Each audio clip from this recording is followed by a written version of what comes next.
Have you ever wondered which Norse god could glide across frozen lakes on skis, outshoot any archer, and even rule Asgard in Odin's absence?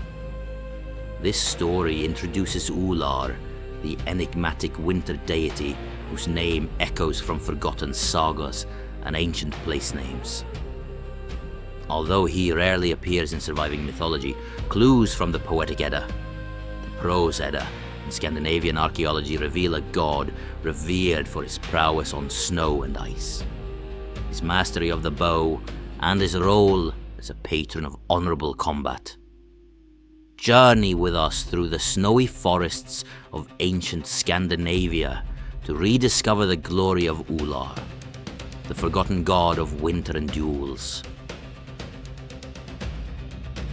Ullr's name derives from the Proto-Germanic word vultuts, meaning glory.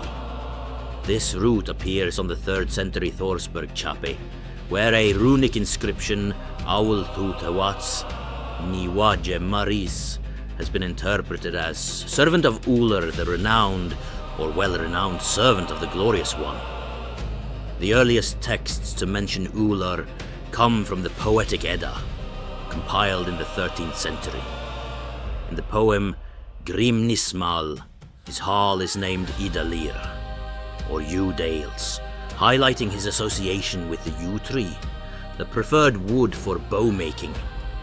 Here we glimpse Ullr as a god connected to archery in the wilderness. Another stanza from Grimnismal speaks of a ceremony where one who tends the fire earns the favor of Ullr and all the gods, hinting at the ritual practices now lost to time. Our most vivid description of Ullr appears in Gylfaginning, a section of the Prose Edda written by Snorri Sturluson. Snorri introduces Ullr as the son of Sif and stepson of Thor, a strikingly handsome warrior who excels at skiing and archery. He notes that no one can rival Ullr's abilities on skis or with the bow, and that it is good to call upon him in duels. These lines encapsulate Ullr's character. He is the patron of winter travel and the embodiment of disciplined combat. Later writers added kennings metaphorical titles, calling him ski god, bow god, hunting god, and shield god. The connection between shields and skis may stem from the way early skis resembled large shields. Skaldic poets even used his name in warrior kennings, such as Ullr of the bowstring or Ullr of the shield, underscoring his association with martial skill. Before we continue, if you're enjoying this journey into forgotten mythology, take a moment to like the video and subscribe to the channel. It helps keep these ancient stories alive and ensures you won't miss the next legend waiting to be rediscovered. Despite these tantalizing hints, few stories about Ullr survive.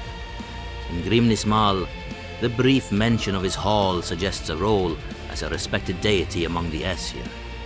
Another Eddic poem, Atlakvida, invokes the ring of Ullr when admonishing the Burgundian king Atle for breaking oaths. Invoking a deity's ring during oath swearing implies that Ullr once oversaw contracts and truth. Later sources connect his ring to justice and law. Archaeological finds corroborate this. The Lilla Ullevi site near Stockholm, literally Ullr's shrine, yielded around 65 amulet rings, hinting that worshippers performed oath-taking rituals there. Historian Saxo Grammaticus, in his 12th century Gesta Danorum, adds a magical tale. He calls Ullr Ollerus, and says he rode across the sea on a bone inscribed with spells. These fragments paint Ullr as a god of winter journeys, ritual oaths, and perhaps sorcery. One of the most intriguing myths describes Ullr as Regent of Asgard. During an exile of Odin, Saxo Grammaticus reports that Ullr's ruled in Odin's stead for 10 years, The Viking blog elaborates that Ullr's guardianship of Asgard demonstrates the trust the gods placed in him. For a decade he managed the divine realm's affairs before Odin's return.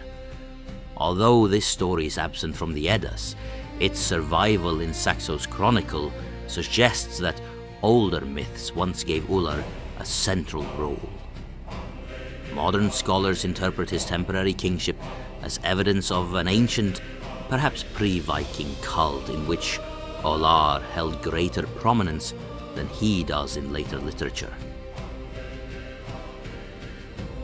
Ullr's symbols reflect his domains.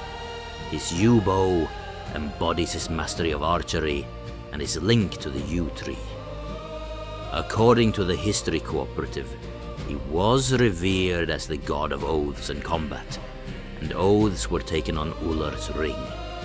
Some legends claim the ring would constrict and sever the finger of anyone who broke their vow, underscoring the seriousness of oath-taking. The discovery of oath rings at Lilla Ullevi reinforces this connection, while the repeated Eddic references to Ullr's ring highlight its ritual significance. Ullr is also linked to the sun's cycle through his circular shield and ring, symbolizing continuity and the return of light during winter. Together, these symbols suggest that Ullr presided over the orderly turning of seasons and the sanctity of sworn promises. Place names across Scandinavia preserve Ullr's memory. Norwegian sites such as Ullrval, Ullr's Hill, and Swedish locations like Ulleråker and Lilla Ullevi indicate that his cult was once widespread. The large number of place names associated with Ullr suggests that he held considerable importance before the Viking Age. In the 20th century, he enjoyed a small revival. European skiers adopted him as the patron saint of skiing, wearing medals depicting Ullr as talismans. Since 1963, the town of Breckenridge, Colorado has held an annual Ullr Fest to celebrate winter and snow. In popular culture, he appears in video games and television series, but more importantly, modern heathen communities have begun to honor him again. Ullr's story is one of echoes and fragments. His reputation as a peerless skier and archer, and as a patron of duels and oaths, comes from brief passages in the Eddas. Archaeology enriches this picture with runic inscriptions and shrines containing rings. The myth of his 10-year reign over Asgard suggests a once powerful deity whose stories were largely forgotten as the Norse pantheon evolved. Today, Ullr endures as a symbol of winter's beauty, the thrill of gliding across snow, and the solemnity of sworn promises. By revisiting his scant mythology and honoring the landscapes that bear his name, we breathe life into the forgotten god of winter and duels.